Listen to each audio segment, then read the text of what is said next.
I believe I can say without fear of contradiction, thank you for watching.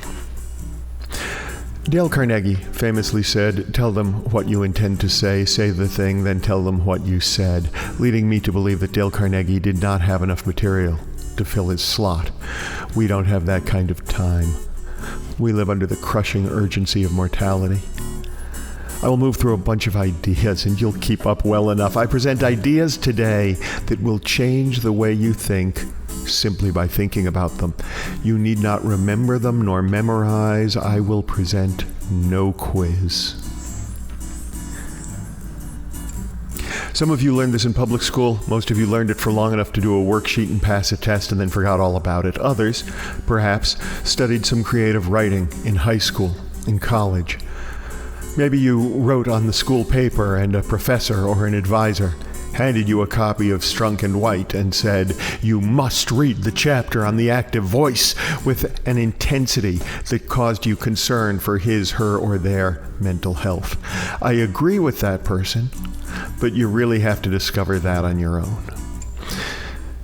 Others find this baffling and may never have seen it. Either way, panic not. I'll be brief on the technical aspects. In the active voice, the subject of the sentence takes action. The dog tugged the leash restrained the dog. Whether the leash or the dog serves as the subject of the sentence, it carries out the action defined in the verb, the predicate. In these cases, a single clear verb upon the object of the sentence. If we put the subject of the sentence under the influence of the object, we have the passive voice. The leash was pulled by the dog was restrained by the leash. That's really the whole difference, and it may seem inconsequential. Parenthetically, my martial arts master taught me ways in which impact can be increased through use of the most direct approach. He once stood at arm's distance and held his fist out just in front of my nose. Then he threw a series of fast punches right to the space in front of my trusting face. Then he stepped forward a half step and grinned, saying, "Little difference, big difference." This is like that. I'll show you how it plays out in just a moment. First, I want to take you one step forward into sentence structure. The use of the participle can be technically called the active voice, but I think of it as the soft active, and I eschew it. In this case, the subject takes action, but the structure that requires the helper verb was doing or were acting renders the time amorphous. The impact of a single action blurs into a generalized continuing action.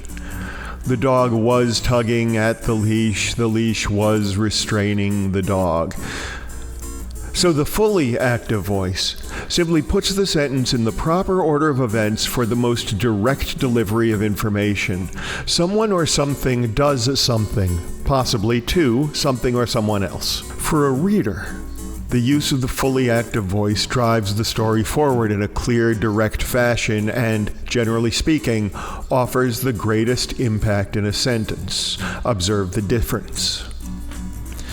The barroom was lit by gas lamps and 7 men were playing poker around a table. The dust and shadows made it hard for my eyes to adjust as the swinging doors made a whooshing sound behind me. Gas lamps lit the ballroom. 7 men played poker around a table.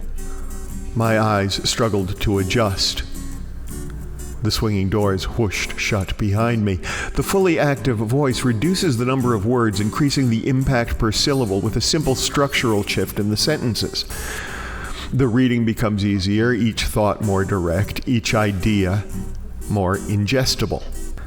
I have earned, over the years, literally tens of dollars doing exactly this to the manuscripts and screenplays of writers who could not understand exactly what I had done and so changed the responses to their work. They only knew that it was somehow better. I call it the fast pass polish. Having this done for them, they only received a fraction of the benefit provided by the use of the fully active voice. As a writer, I drift into the passive voice from time to time. Occasionally, I discover this only when I get to my second draft. Far more often, this occurs in the moments before I lose track of my story or stumble upon a plot flaw and get stuck. When that happens, I go back a paragraph or two and find out when the linguistic drift occurred. Develop a habit of writing in the active voice. Once you do, the shift to passive voice almost inevitably indicates the moment at which you hesitated to express an idea or to take full responsibility for a thought. By learning to notice when we have slipped out of the fully active voice, we give ourselves a shortcut to the recognition of our own blind spots, our own prevarications, our own uncertainties.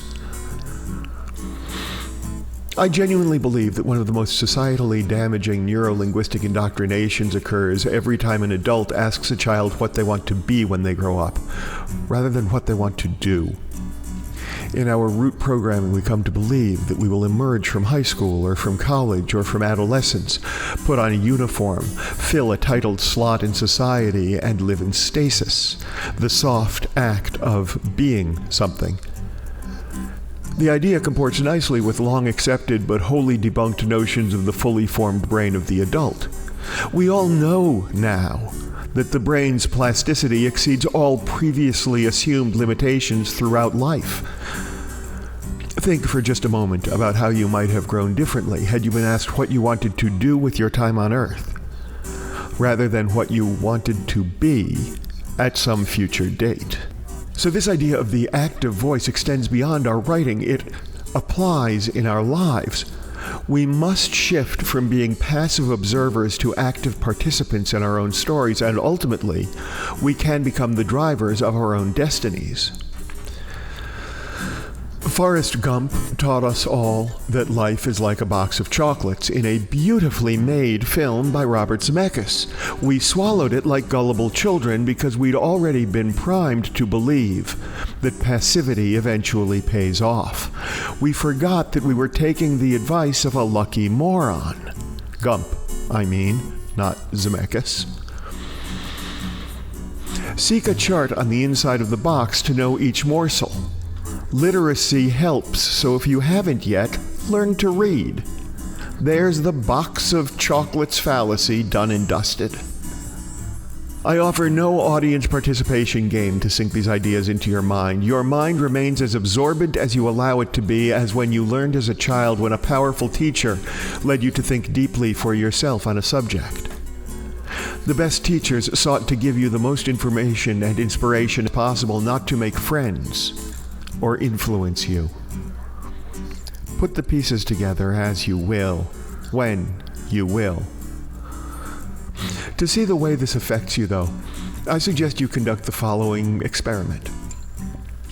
With each email you write, each text, each tweet for the next 2 weeks, review every sentence, put each one into the active voice, find out whether your inner monologue, for those who have one, runs in the active voice, and if not, do the small revisions and find out what happens. For many of you, I can predict a rediscovery of long-forgotten intentions, plans made in adolescence or in young adulthood that did not come to fruition. You will realize that the thing you hoped would happen in retrospect was a thing you might have caused had you simply chosen the active over the passive approach. When this happens, decide whether this thing that you might not be holds in it something you still wish to do. Simply by making sure the sentences you write for a week emerge in the active voice, you will begin to think in the active voice. Almost immediately you will remember the joy of doing, of learning, of affecting the world, and the habitual passivity, the training to await unpredictable outcome, melts away. You begin to write your own chapters. Then, my lovely friends and fan, we will meet again, perhaps to discuss the literary, personal, and evolutionary possibilities inherent in the past, the present, and the newly re-engaged future tense. I'm Dylan Brody. Active Voice Production supports, nurtures, and guides writers at all stages of their careers. Wherever you find yourself on your writer's path, look us up at activevoiceproductions.com/for-writers.